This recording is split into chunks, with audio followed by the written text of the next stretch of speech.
السلام علیکم ناظرین، امید کرتا ہوں آپ سب خیریت سے ہوں گے۔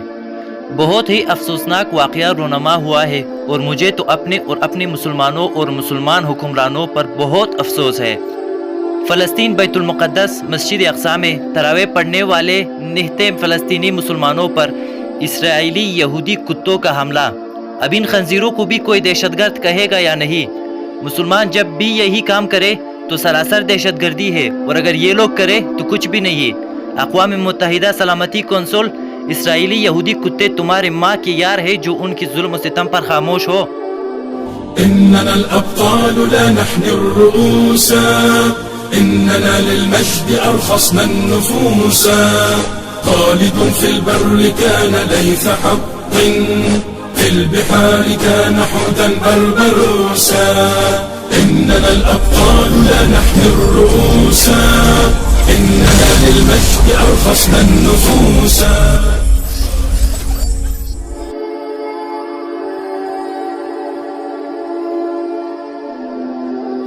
صورتحال ایسے ہے کہ ہر مسلمانوں کا خون بہایا جا رہا ہے۔ برما، کشمیر، افغانستان ہو یا پھر فلسطین ہو، ہر جگہ ظلم اور بربریت صرف مسلمانوں پر ہے۔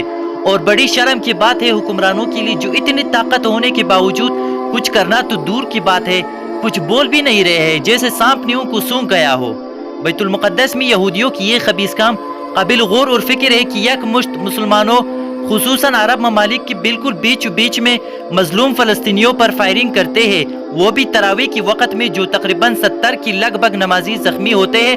اور ستم ظرفی کیوں دیکھیے کہ ہمارے بعض با اثر اور عالم شخصیات اب بھی پیار اور محبت سے پیش آنے کی تلقین دے رہے ہیں۔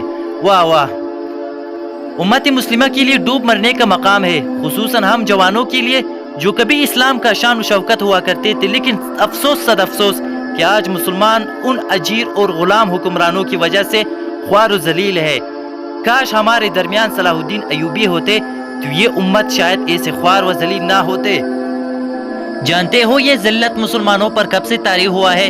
جب سے ہم مسلمان جہاد سے پس پشت موڑ گئے ہیں، تبھی سے کفار کی جرات اتنا بڑھ گیا ہے، ورنہ پہلے تو یہ لوگ مسلمان کے نام سے ڈرتے تھے، مسلمان کو کچھ کرنا تو دور کی بات تھے۔ Toprak istiyorum. Kudüs'te Yahudiler için toprak istiyorum.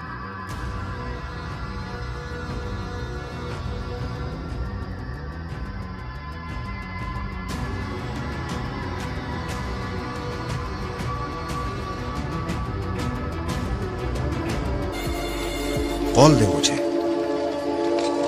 دے مجھے کہ یروشلم پھر ہمارا ہوگا، ضرور ہوگا۔